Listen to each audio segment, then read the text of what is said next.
ప్రథమోధ్యాయము అర్జున విషాదయోగము. శ్లోకం 17.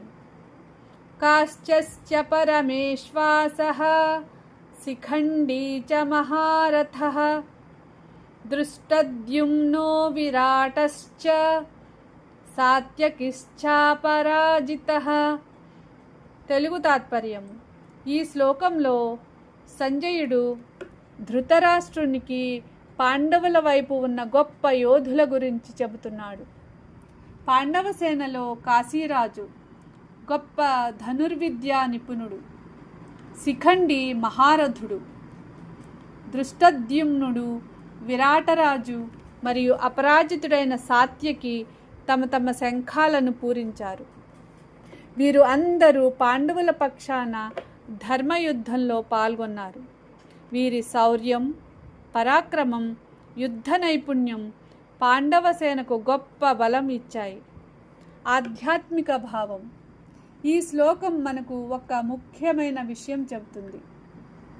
ధర్మం కోసం పనిచేసే వారికి మంచి సహాయం, మంచి శక్తులు, మంచి మిత్రులు లభిస్తారు.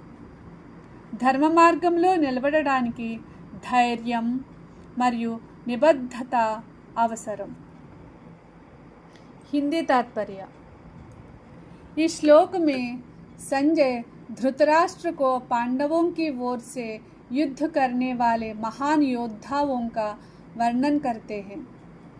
पांडव सेना में काशी के राजा जो महान धनुर्धारी थे, शिखंडी जो महारथी थे, दृष्टद्युम्न विराट राजा और अपराजित योद्धा सात्विकी भी अपने शंख बजा रहे थे. ये सभी योद्धा धर्म की स्थापना के लिए पांडवों के साथ खड़े थे. उनकी वीरता और युद्ध कौशल पांडव सेना की बड़ी शक्ति थी. आध्यात्मिक संदेश. धर्म और सत्य के मार्ग पर चलने वाले व्यक्ति को उचित सहयोग और शक्ति प्राप्त होती है. अच्छे उद्देश्य के लिए साहस और दृढ़ संकल्प आवश्यक है.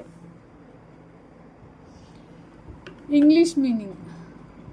In this verse, Sanjaya continues explaining to Dhritarashtra the great warriors on the side of the Pandavas. Among them were the king of Kashi, a powerful archer; Shikhandi, a great warrior; Drishtadyumna, King Virata, and the undefeated warrior Satyaki. All of them blew their conches before the great battle began. These warriors represented the strength and courage of the Pandava army. They stood with the Pandavas in the cause of dharma, means righteousness. Spiritual message. This verse teaches that when we stand for truth and righteousness, we gain strength, courage, and support to face challenges in life.